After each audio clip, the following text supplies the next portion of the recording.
I got to know, who came up with the idea of the drum battle? That's a good question. I guess I don't really know exactly. That could have been any number of people, but When it I actually mean, started?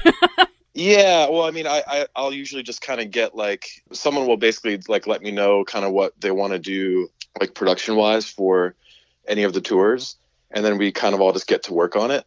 So that's something that definitely it has to start early, and then we have to put work into it. Yeah. You kind of want the drum, like you want anything that you do live to kind of seem like it's just off the cuff and it just happened. Right. But and you know what, maybe you could even do that to a certain extent with one drummer, but with with two drummers, you kind of need everyone to like lock in, because it's a showy part. It's a really showy part of the show. Brendan is like such a good drummer. I've like learned so many things from him over the years, that like I couldn't even play. Really? Yeah. Oh yeah. He's a phenomenal drummer. And that's what So I loved about it, because I think most people these days perceive Panic at the Disco as like a pop act. And let's be real, there's not a lot of sophisticated drumming that's happening in a lot of pop music. So it's like you go to the show and you're like, wow, instrumentation, like skill, proficiency.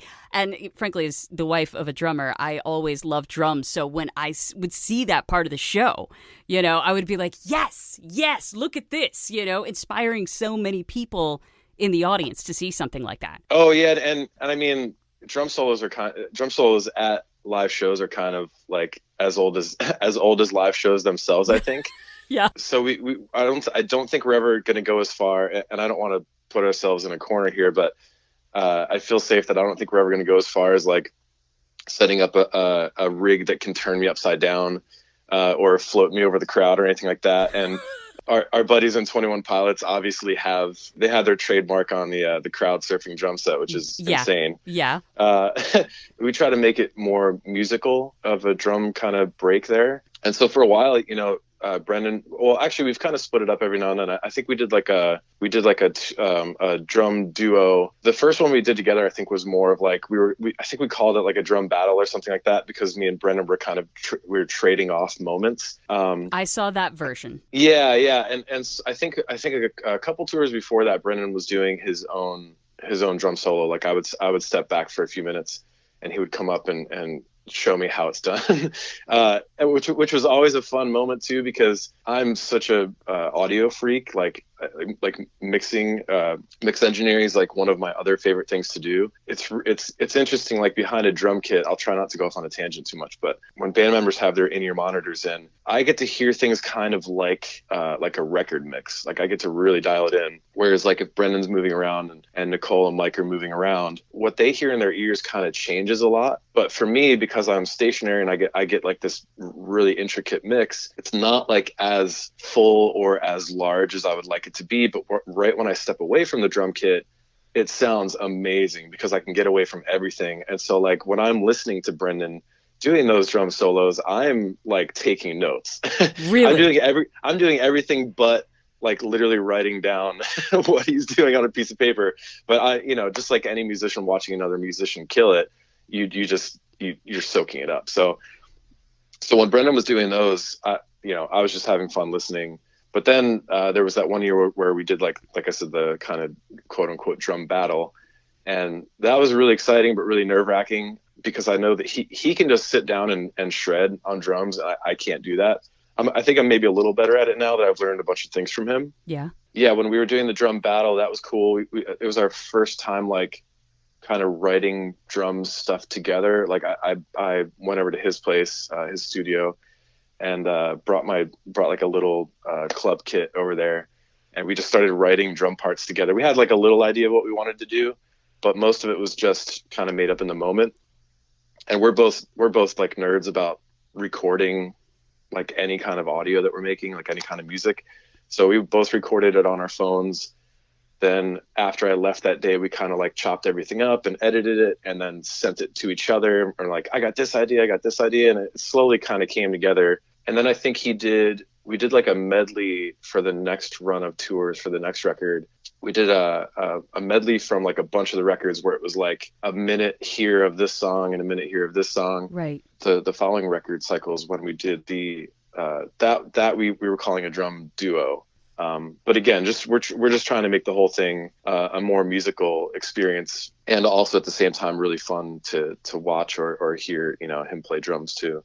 Yeah, I mean, Panic shows, they are fun. I mean, the music, yes, if you come and you're a fan of Panic at the Disco music, of course you're going to hear that. But I mean, for God's sake, the guy's flying around the audience with a piano, Yeah. and I remember one time that I saw him do that. The piano was a little lopsided, and he actually even commented on it by the time he got back. And I thought, you know what? I mean, that just shows a performer right there, because he knew it was lopsided, didn't miss a beat, continued to play, rode over all of these people. It was like, you know what? Okay, let's do it. And as he was going past me, I was like, no, that's definitely lopsided. That's a little scary. Okay, does anybody want to fix that for him? So, I mean, at that moment, there's not really much anyone can do. Right. The safety precautions are very, very much in play there, as far as like piano safety. Yeah. But I feel like if anything ever happened where, maybe he took a tumble or something, I feel like the crowd would catch him. 100%. But also like, one, he doesn't take tumbles, and two, when something unique happens on the road, everybody embraces it, and none better than him in that situation to do something like that.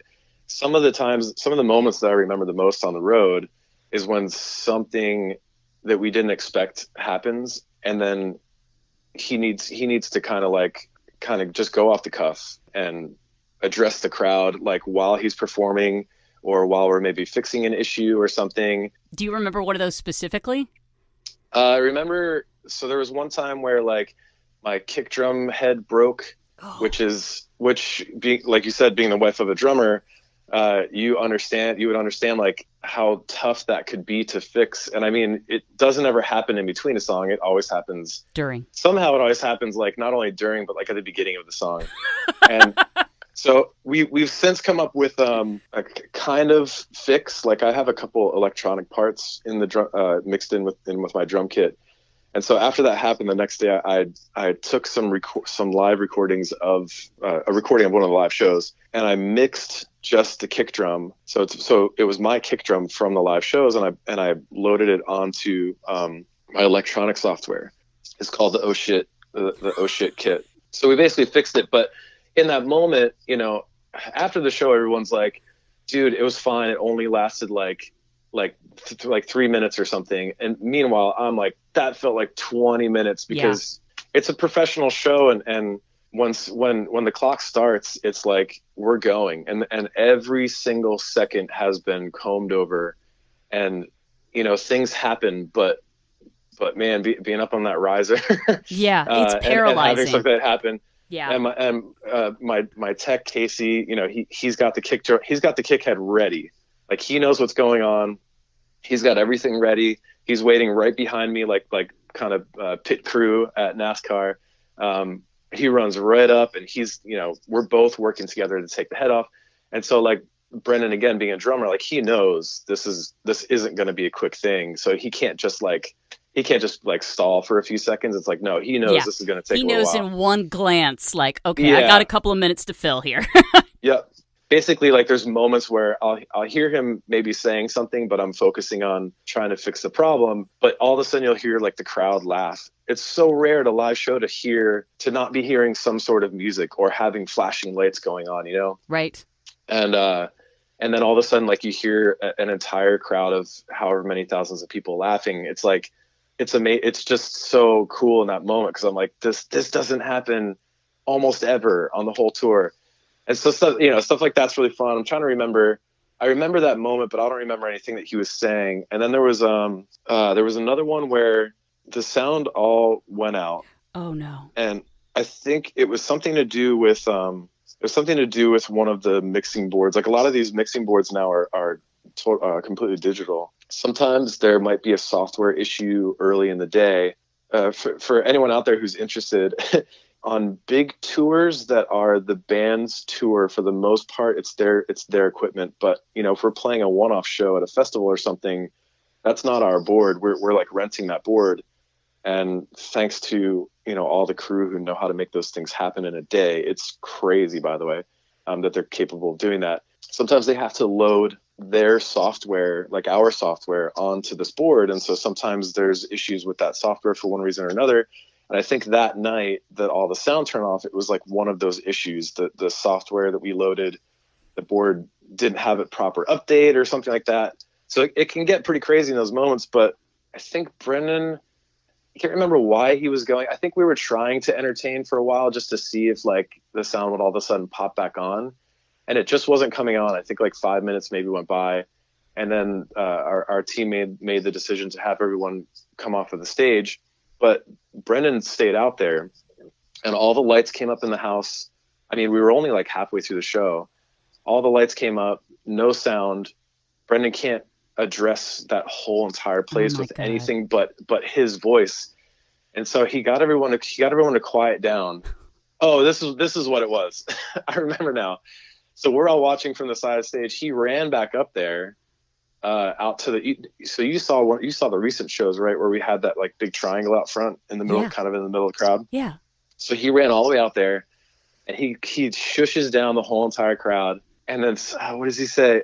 It was something like "hold tight" or something like that. But he said it so loud that you could hear it echo throughout the whole arena. And then he just turned and ran back off of the stage. And so you heard everyone just cheering that they were able to get quiet enough, and then to hear him all the way to the back of the venue, and then see him kind of scoot around and then just book it off stage. It was, I don't know. It's just fun. It was new. It was different. Yeah. He's got such crowd control. He's such a showman. Does, yeah. He always trips me out. I mean, I remember doing the iHeartRadio New York City show with you guys, and I remember walking in before we got started, and he was sick as a dog. And I remember he was literally laying. Oh my gosh, yeah. He was laying on the stage during sound check, and I walked up and I stood over him and I was like, "Hey," and he recognized me. He's like, "Hey," and I was like, "I know you feel bad. This is going to be 45 minutes. You're going to do a couple songs. I'm going to give you a couple easy questions, and you're going to fly home." And he just smiled at me, and he was like, "Cool." And I was just like, because I'm just thinking, God, this has got to be tough. But yet, as soon as he hit the stage, it was like he was electric, you know? And I thought, he feels like garbage, you know? I know he does. Yeah, he won't not do a show ever. The only time I've ever seen, the only time we all haven't done a show is when we were at the, you're going to hate me because this is in Atlanta as well. The Tabernacle. Oh, the Tabernacle. Yeah. We were at the Tabernacle. Place. And so we were just about to go into our second song, which at the time was Mona Lisa, which is another song that's kind of, it's at a pace where people like to jump up and down, but the floor had just begun to cave in at the Tabernacle. And of course, it was insane. I can't remember. I'm trying to remember what song we started with. Maybe it was it might have been Victorious at the time, like Victorious into Mona Lisa. That's a cool set right there. Yeah, so they're moving. just thinking about it. So, but I remember that night looking out over the crowd, and it's such a cool place, and the way the shape of the crowd just because of the shape of the room, it just looked like everyone was like packed in but comfortable, and the whole place. I mean, every single person looked like they were jumping up and down at the same time. And like, you can see that at any show where fans are getting that into it, but it's not always like everyone. I mean, like literally back to on the right side and the left side and all the way to the back, it looked like they were just perfectly jumping together. And something in the back of my mind was saying like, this is amazing, but that's something about that is like a little off. I can't put my finger on it. And right when we were done with the first song, I felt someone grab my arm really, really hard. And that does not happen when I'm playing drums at the show. No one comes up and they're like, stop. You don't go on the next song. Just stop. Everybody stop. Then, Zach went up on stage and announced to everyone what was going on. It's like, everyone really slow, really calm.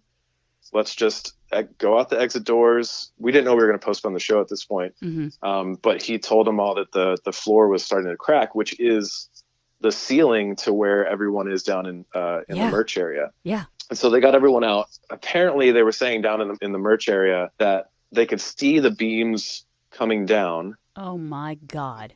And so if we maybe did another song, who knows? I mean, I don't know what that cap is in that room, but maybe 6,000 or 7,000 people. It would have been insane. So anyway, so we go back into the green room and we're like kind of waiting for some sort of news. And Brendon's like pacing. Yeah, he's We like a finally caged animal at this point, yeah. pacing. He truthfully, like he wants to put on shows for people. Yeah. Like that's what everyone's there for. And who knows how long they've waited to see any show that they want to go to. Who knows how long they've waited to see that show. And he really takes that to heart. I mean, we all do, but that night we got the news from the fire marshal, and they're like, we can't play the show. That's it. I think I might have seen a tear come out of his eye. I'm not even kidding. Like, he was so bummed. But in that moment, that makes me feel so good, because I'm like, look at the people that I get to play music with. It's like they care that much.